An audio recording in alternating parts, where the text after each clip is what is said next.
Veronica.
kelir ginelar kinarya jagating wayang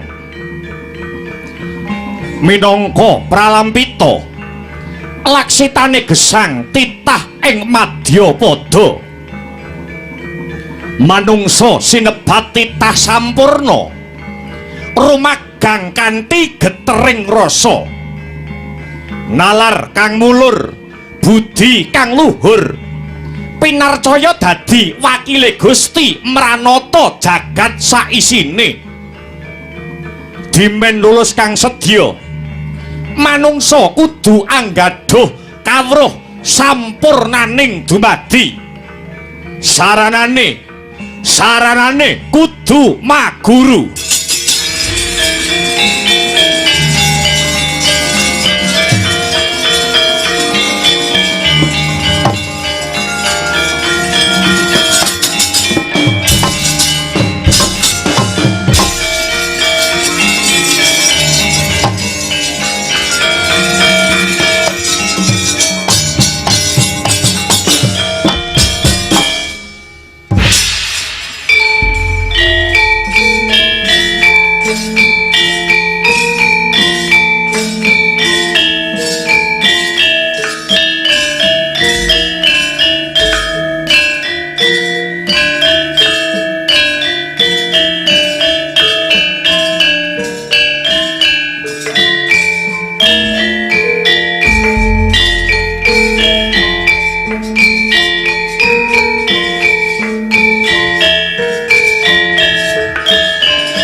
Mbegegek ugek sadulita hemel lae ndara kula Raden Bratasena sampeyan aja bingung sampeyan aja sumelang sing jejeg sing dadi imanmu Gus ampun ngantos jengandika Raden Dara Bratasena kelangan kiblating kautaman Kyai Semar Badranaya aku rumangsa nyangga dosa kang gedhe anggone Bratasena dadi satriyaning bangsa muspra tanpa guna dina sakmengko akeh para kawulaku sing keserakat kang dadi uripe Sentana Praja padha ngoyak sing dioyak ora ana liya kejaba mung blenduke wetenge dhewe wong dhuwuran isine mung congkrah isine mung dredah mung gawe panca bakah kabeh padha ora kena dienggo conto Kyai Semar Badranaya ora ketang seklimah ora ketang rong klimah paringa kali damar supaya lelakon iki enggalo antuk suluh sulak pemadang Kyai Semar.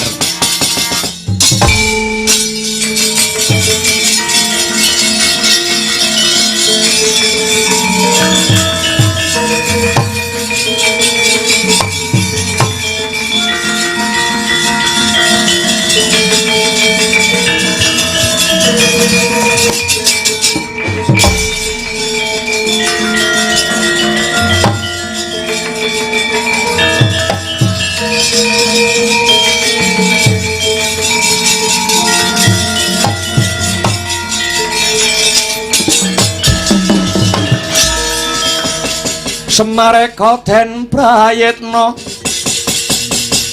semurere eko ambalik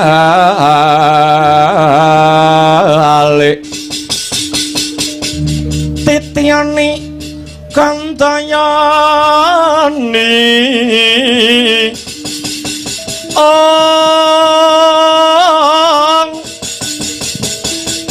Trisunya purnama sasi gilar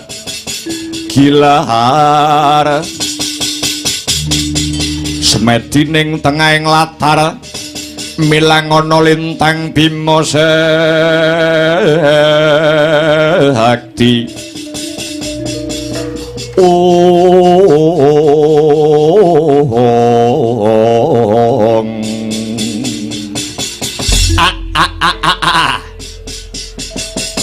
kula saged nggagapi lan kula saged ngraosaken dumateng paiting lelampahan menika Gus. Nuwun sewu kula tak nderek usul Semar badhe nderek matur. Negaramu kuwi wis akeh wong pinter, negaramu kuwi wis akeh wong pinter, saben taun ngluluske lan misuda sarjana sing cacahe ora saithik. Akeh wong pinter ning langka sing kepinterane kala wau dilambari kawicaksanan. Malah majune jaman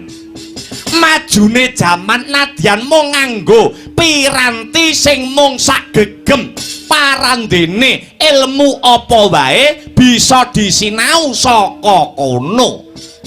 Nadyan kawruhe isih pas-pasan nanging wis rumangsa pinter, rumangsa bener, rumangsa suci, banjur tanpa ewuh pekewuh, tanpa wigih ringa-ringa ngiyas lan nganggep wong liya padha bodho.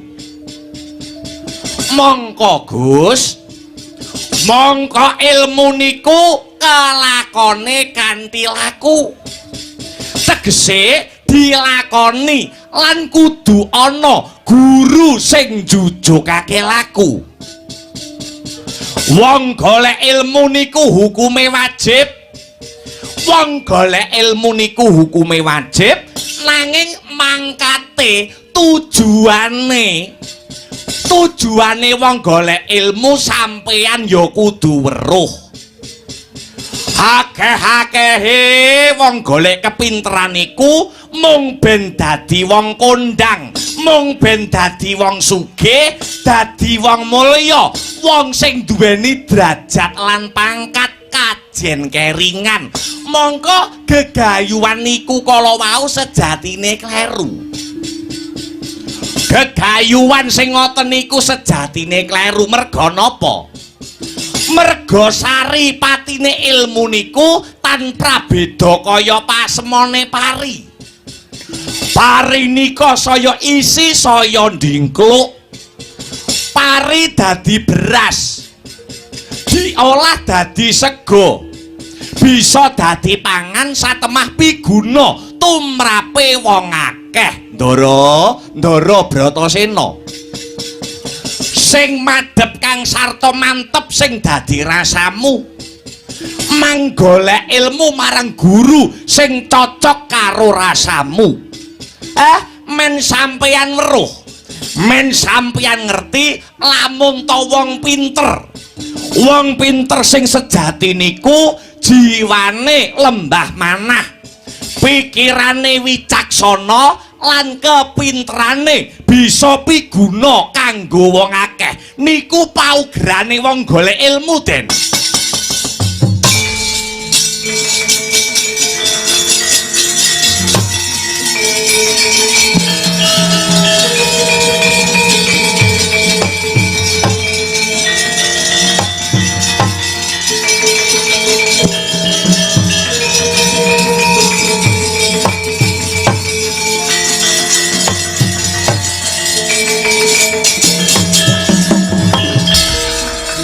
Caritaning satriya linuwih kang maradi mring kaupahan paman tan pekat mring pangestine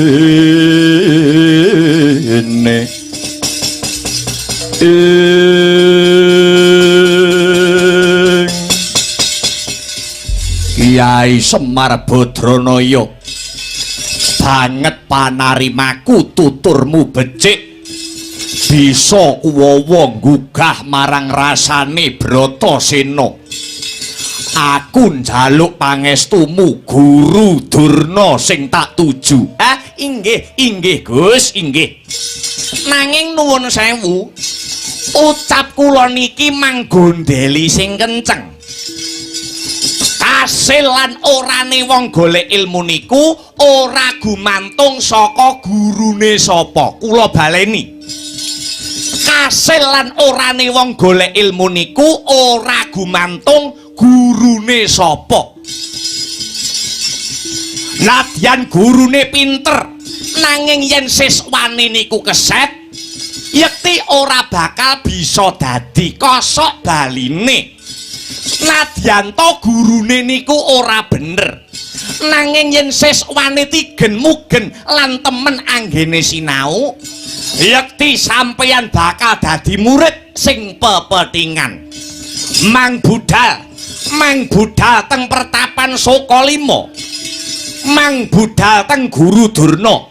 Sampeyan nganggo tekad satriya tanah Jawa. Muga-muga bisa kasembadan apa sing dadi gegayuhan lan sediamu, Gus.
dadi atur-atur miturut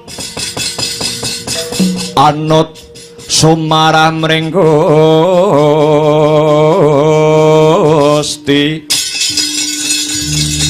dene Sidi Memang Utama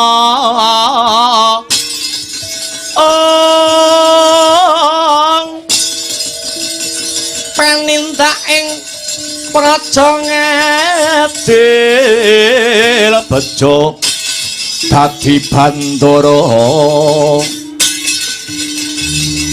parinarapan mring pro abdi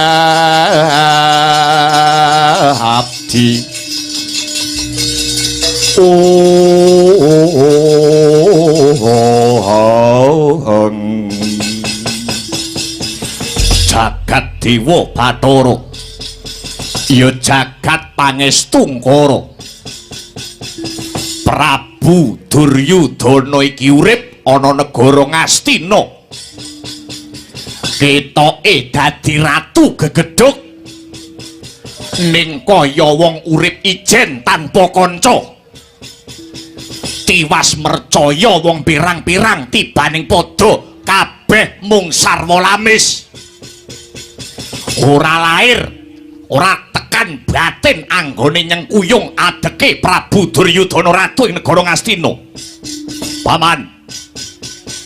Paman Regiono Patih Harya Sengkuni paman kula wonten dawuh tinimbalan anak angger Prabu Duryudana amiji ingkang paman ing kepatihan kula pun Patih Harya Sengkuni kabar wis sumebar pawarta wis warata Bapa Guru Durna badhe gedhekake mungsuh ditumplak sok glogok banyu ngejon paribasane kabeh ilmune Bapa Guru Durna diwenehake dhateng Yayi Bratasena diparingake kalih Yayi Bratasena kamangka sampun cetha ngiglo kang tanpa warana rina wengi uripe Bapa Guru Durna menika mapan manggon wonten ing negara Ngastina mriki kula pun jubriya wiwit wingi-wingi Duryudana pun jubriya wiwit wingi-wingi ngingu guru siji ana kene malah dadi penyakit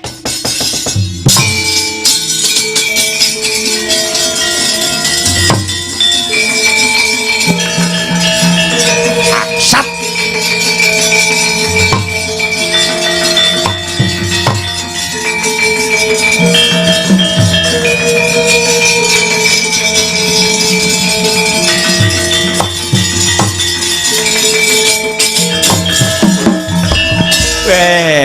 dalah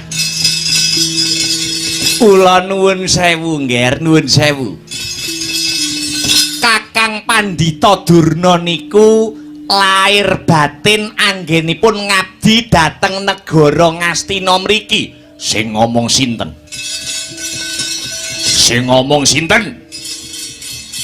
Guru Durna babar pisan ora duweni rasa welas asih dhateng kula wis ngerti lamun Pandhawa niku mungsuhe Kurawa Bratasena niku klilipe wong-wong Astina kenang apa kok malah digedhekke kenang apa kok malah dipinterke Paman Sengkuni wonten dawuh nggih dina iki uga Bapa Guru Durna kon mateni si Bratasena sampai anak janji ora bisa gawe cara Paman Sengkuni kok janji ora iso ngreka daya mateni si Bratasena kanthi pancatan Guru Durna sampean dhewe sing tak gantung ning alun-alun edah mati aku ya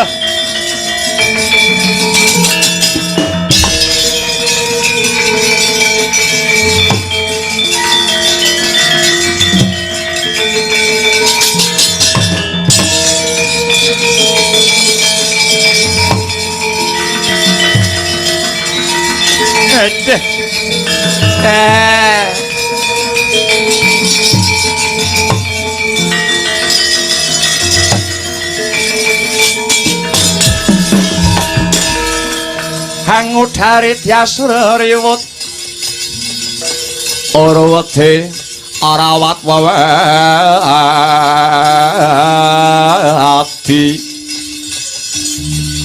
wedi lamun kauningan mring sang ambek ngomalati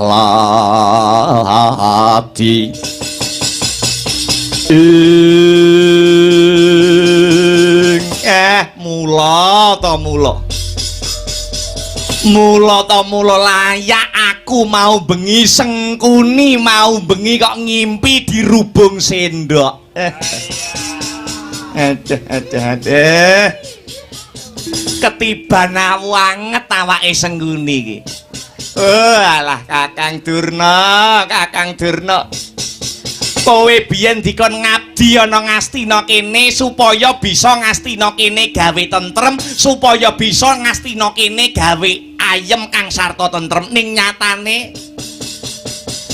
nyatane kok malah gawe tintrim sing kaya mangkene Kakang Durna ya ta ya 1000 cara bakal tak tindakake 1000 pambudidaya kang sarta pangreka daya bakal sengkuni lakoni supaya Kakang Guru Durna bisa tega mentala mateni murite sing paling ditresnani ya kuwi Panenggak Pandhawa si Bratasena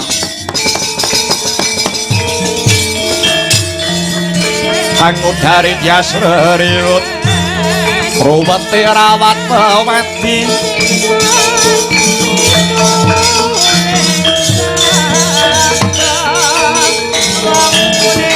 wedi lamun kauningan mring sang ambek ngomalati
Ijilanganira sang nar pati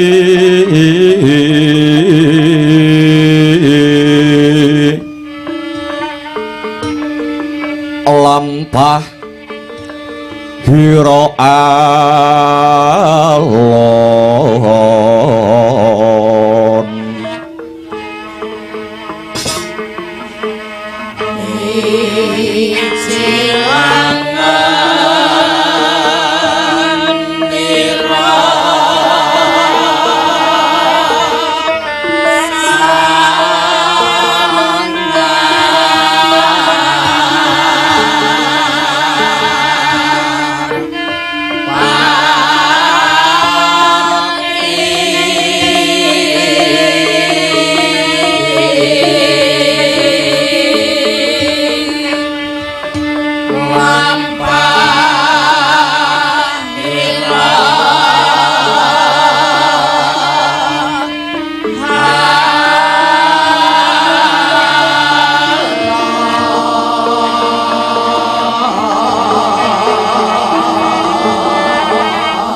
kinarabak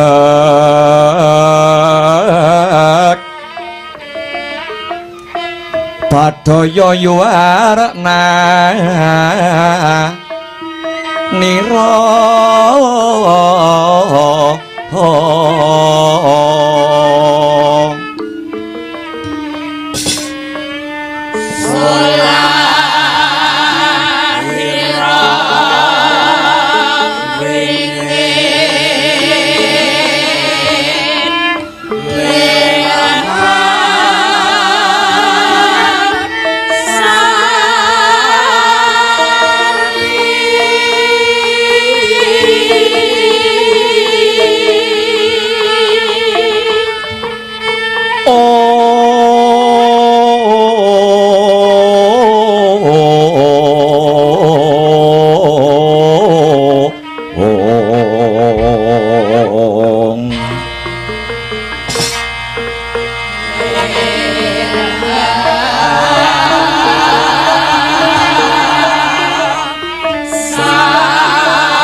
sari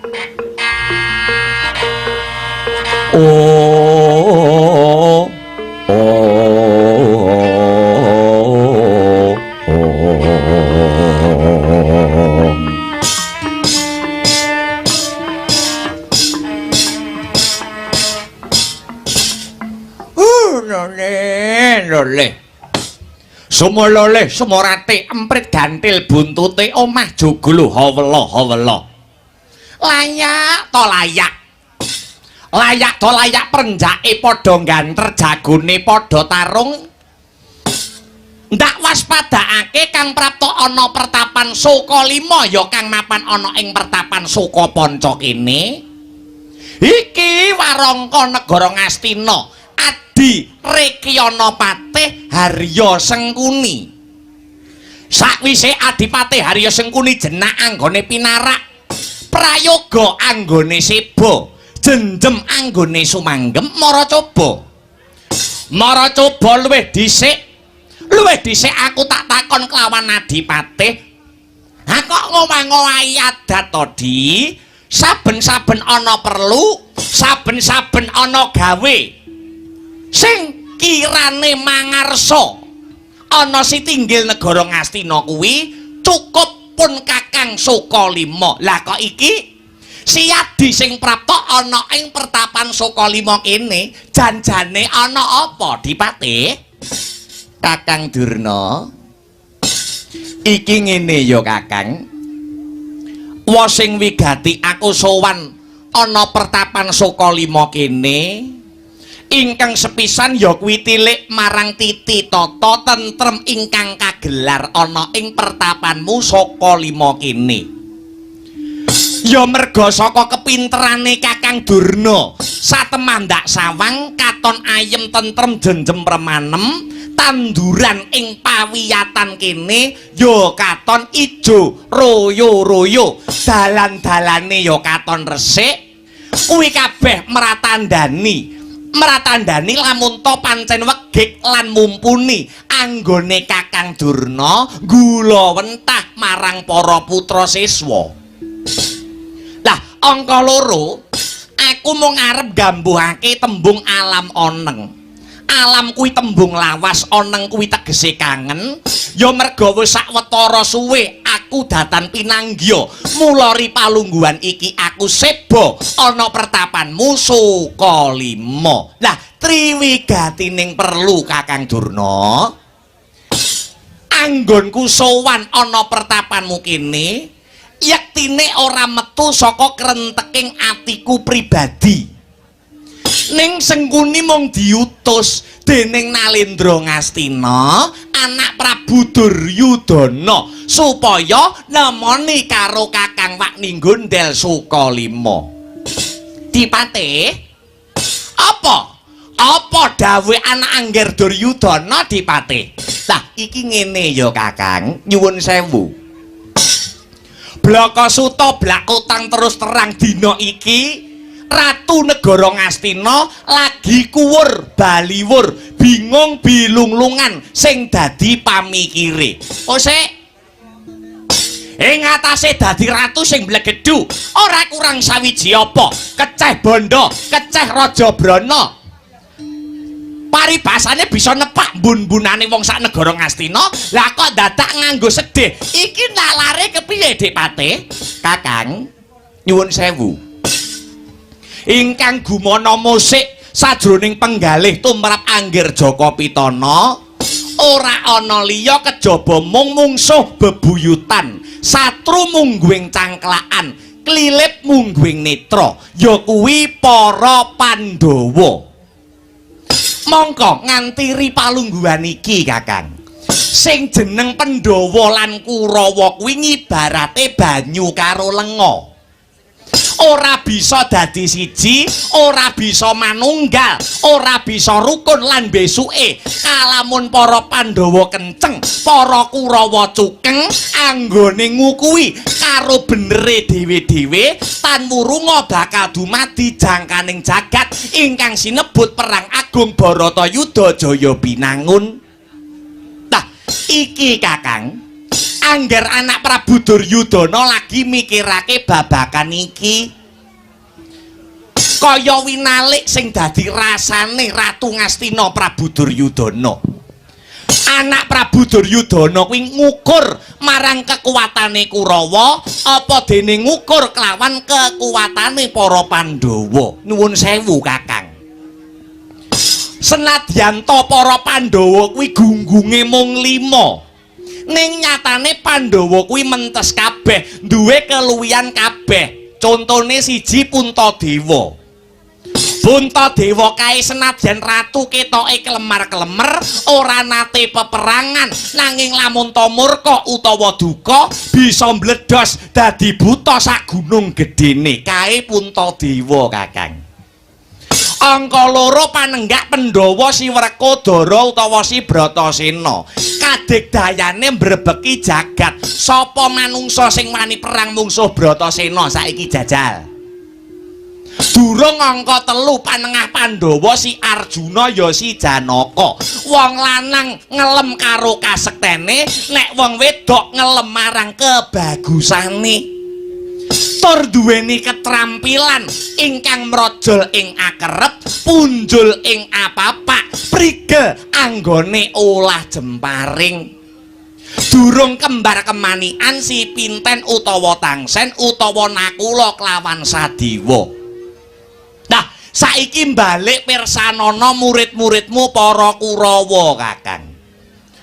Kurawa kuwi nadyan cacahe 100 ning ngrembyah kakean cacah ngredo kakean jiwa ing atase wong 100 kok siji-siji ya ora ana sing mumpuni, siji-siji ya ora ana sing menjila, siji-siji ya babar pisan ora ana sing dadi. Iki janjane kepiye, Kakang?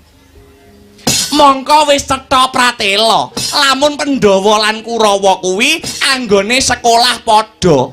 Gurune ya padha, kabeh jebolan saka sekolahan kene, sekolahan Pertapan Sukalima kene. Ing atase Pandhawa lan Kurawa padha-padha siswane Guru Durna. Kenang apa dadine kok beda, Kakang? Lah, angger Duryudana duweni panggerba. Lamun to pancen ning kene ana guru sing bancinde banciladan, pancen ana guru sing pilih kasih, guru sing ora adil. Pandhawa 5 dirangkul ditresnani Kang Sarta dipinterake, nanging Kurawa 100 diumbar ora digagas karo guru kuwi mau. Nah, aku tekan Sukalima kene, Kakang. Aku tekan Sukalima kene iki mung bakal miterang kanthi gamblang marang Kakang Durna. Sing ndok kersake iki kepiye? Pandhawa Kurawa ki padha-padha muridmu, ning nyatane kok ndok gawe beda. Iki janjanmu, dasarmu apa, wewatonmu apa, Kakang? Permaroreh manguswa umyong ambreng. Kati karonaning kaswasih ring marga Hamalatgung. Ari sang kanta mastrat maca leng-leng lalu mangulati Surya mangrangsang wayah, Surya mangrangsang wayah. Umyus Hamara mayanto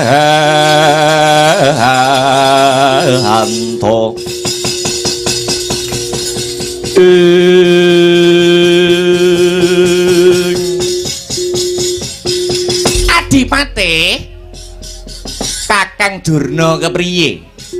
Nuwun sewu ya, Dik. Gawean sing enteng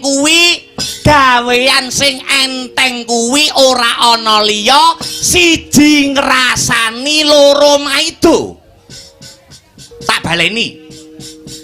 Gawean sing gampang dhewe kuwi siji ngrasani loro maido.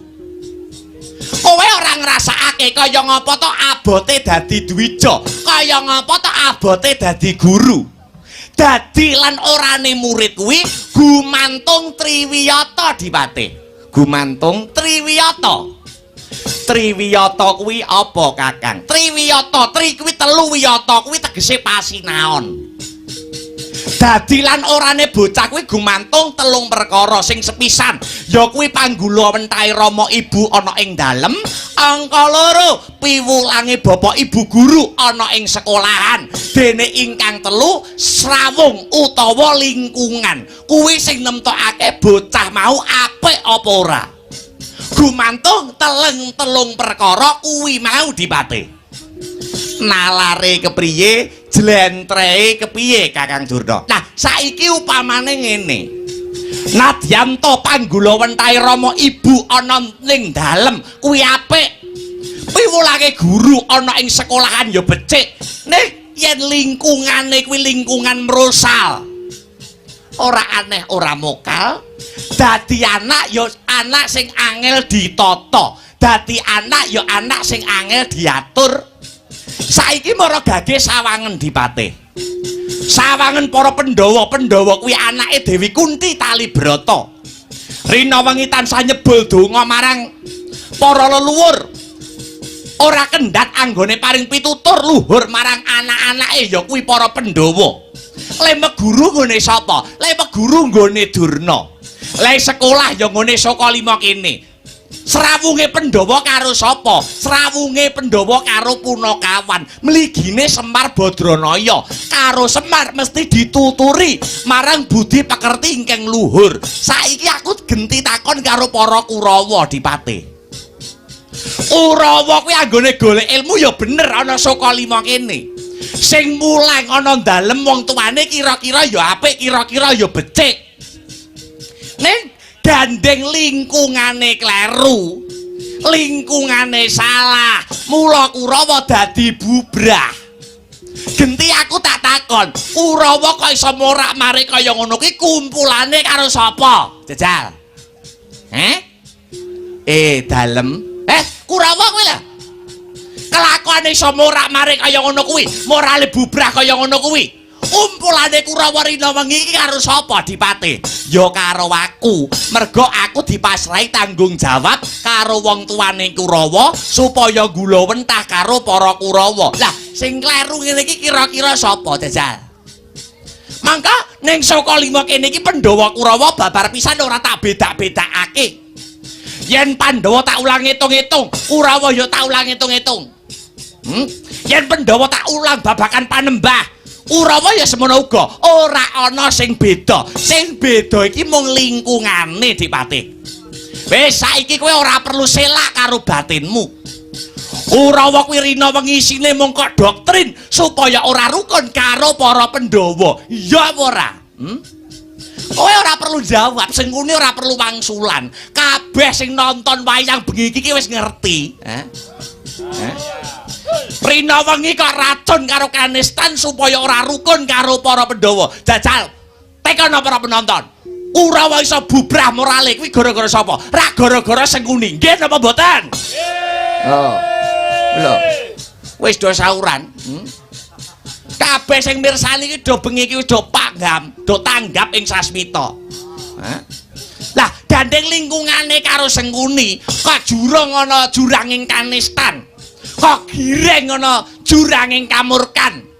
Ora srawung karo panembah jati, ora srawung karo pangibadah, ora gelem guyub kang sarta rukun. Mergo kumpulane karo Sengkuni. Yen kowe ora selak karo batinmu Dipati, Kurawa kok iso bobrok morale kaya ngono kuwi, mergo pancene ibarate kertas putih sing nulisi iki kleru. Ing atase biyen Kurawa isih cilik-cilik, Kurawa isih bocah apa memper. Kurawa isih lugu pas isih bocah jaman semono. Rina wengi para Kurawa kok giring ning guyangane apa memper ngono kuwi. Bocah urung do sunat lho. Kok diparani rono arep nggo apa? Sing ngrusaki pancene kowe Dimate. Yo Gusti Maha Agung, Gusti Maha Agung. Aku wis niteni nuwun sewu. Ngendi nggon ngendi papan ora desa, ora kelurahan, ora kecamatan, munggahe kabupaten. Anggere enek Sengkunine kuwi mesti ora iso ayem. Aja, saiki ora ariken rasamu. Ora ariken nalarmu. Yen wis kedadiane kaya mangene iki, sing kleru kira-kira Durna apa Sengkuni Dipati? Lah.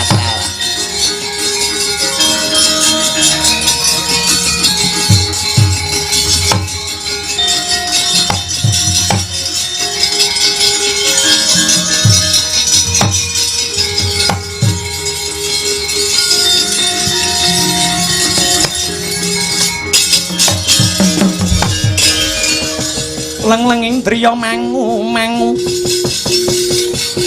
mangun gong kanduhan rimang oler lena tanpa kahanin oler lena tanpa kanin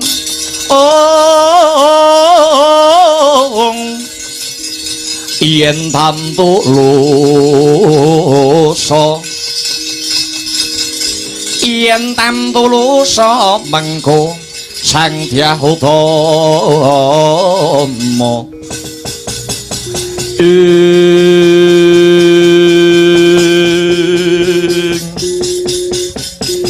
Kakang Durna piye aku wis bosen anggere bantah dredah karo panjenengan tan wurunga mengko mesti golek benere dhewe-dhewe. Saiki ngene wae ya Kakang Durna. Damar mancung cinupet. Wa sing wigati iki ana perintah saka anak Angger Duryudana. Perintah mau tumuju marang Kakang Durna. Nuwun sewu Kakang. Gandeng Kakang Durna nuwun sewu. Gandeng Kakang Durna ki rak abdine negara. Kakang Durna pendak sasi nampa blanja saka negara Ngastina. Pertapanmu saka lima kene iso endah saka sapa ora ana liya. Pertapanmu kene iso endah merga saka dhuwit saka negara Ngastina. Gandeng wis tetha ngeglo tanpa warana. Yen to punjer kekuatane para Pandhawa kuwi dumunung ana Bratasena. Perintah saka anak Prabu Duryudana nuwun sewu. Kakang Durna kersa ora kersa, gelem ora gelem. Kudu mbudidaya patine si Bratasena. Kersa ya ngono, ora kersa ya ngono, nyuwun sewu. Yen nganti iki mengko Kakang Durna mbantah dawuh diparingi wektu udakara 7 dina ora iso mateni si Bratasena, nuwun sewu. Aku iso ngrusak sengkuni iso mbubarake pertapanmu saka lima kene. Lho, kanthi cara apa? Kanthi cara apa kowe bakal mbubarake pertapan saka lima kene sengkuni? Nyuwun sewu. Aku bakal nyebar ana layar kaca lan layang kabar. Lamun to pertapanmu kene ngajarake aliran sesat. Ora mung kuwi, Kakang. Saka lima bangunane bisa magrong-magrong sarta tetumpakanmu roda papat iki kabeh ya saka dhuwit negara Ngastina. APBN anggaran pendapatan belanja Ngastina. Yen Angger Duryudana iki mengko sida gerah sing dadi penggalihe, bantuan pendak sasi bakale diendhek. Ora mung kuwi, kene mengko bakal ditekake alat berat kanggo ngambrukke kabeh bangunan sekolahan saka lima kene. Yen kene wengko wis ambruk, saka lima kene wis ambruk, papan kene ora arep didekne sekolahan meneh, papan kene arep tanggo tak dekne komplek. Kira-kira mending apa ora ngono kuwi? Kejem kowe sengkunik. Sengkunik kowe kejem sengkunik. Ayo pikiran luwih dhisik. Kabeh keputusan mapan ana Kakang Durna.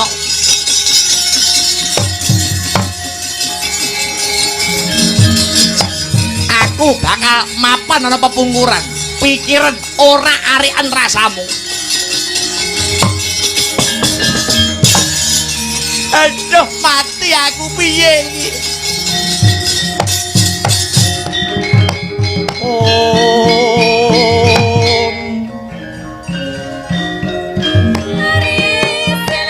Oh, Bratasena.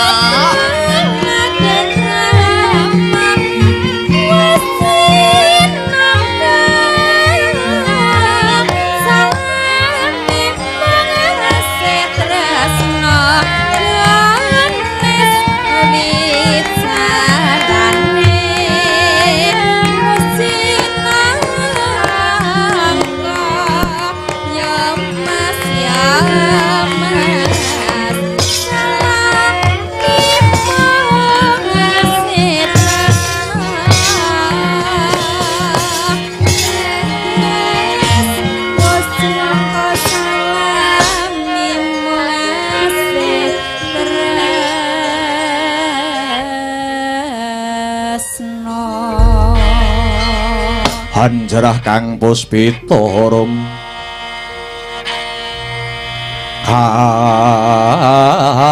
kasiliring samirana mrik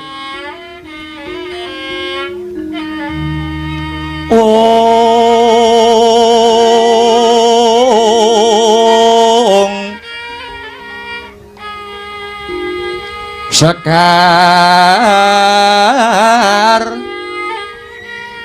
kadung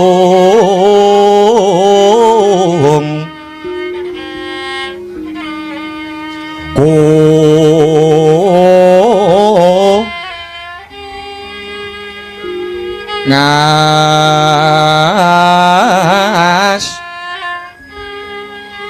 gandanyo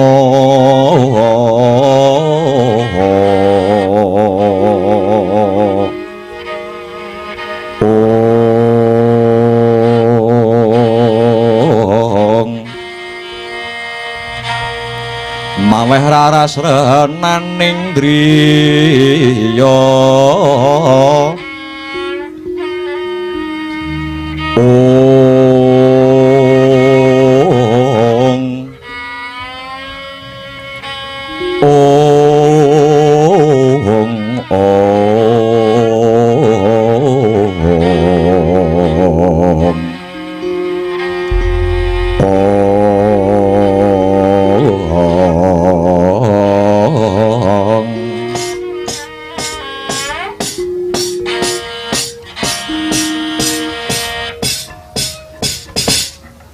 Durna guruku Bratasena kepiye?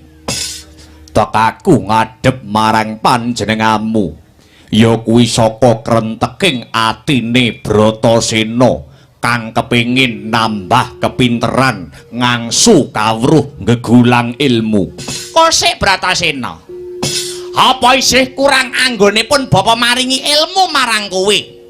Anggonmu ngangsu kawruh mapan ana ing kene sok glogok banyu ngejun bebasane anggonku menehi ilmu marang Bratasena. Apa isih kurang nger bocah bagus Bratasena? Bapa Durna apa lali? Bapa Durna nate ngandika mbok menawa wong golek ilmu kuwi ora ana watese. Dawuh Rasuling Gusti ingkang pungkasan ngandharake wong golek ilmu kuwi saka lair nganti tekan pati, wiwit jabang nganti tekan crapang. Mula aja ngendhoni marang tekadku Bapa Durna. Ya, yen pancen kaya mangkono, apa ilmu sing ndak kepinginake Wicasena? Kaya sing mbok janjekake marang Bratasena triari kawuri utawa 3 dina kepungkur. Bratasena kepingin nggayuh ilmu utawa kawruh sangkan paraning dumadi utawa ilmu kasampurnaning urip Bapa Durna. Kagyat risang kapirangu Are nangkul kinempit kempit dosang retnaning bawana iwa situkang walang hati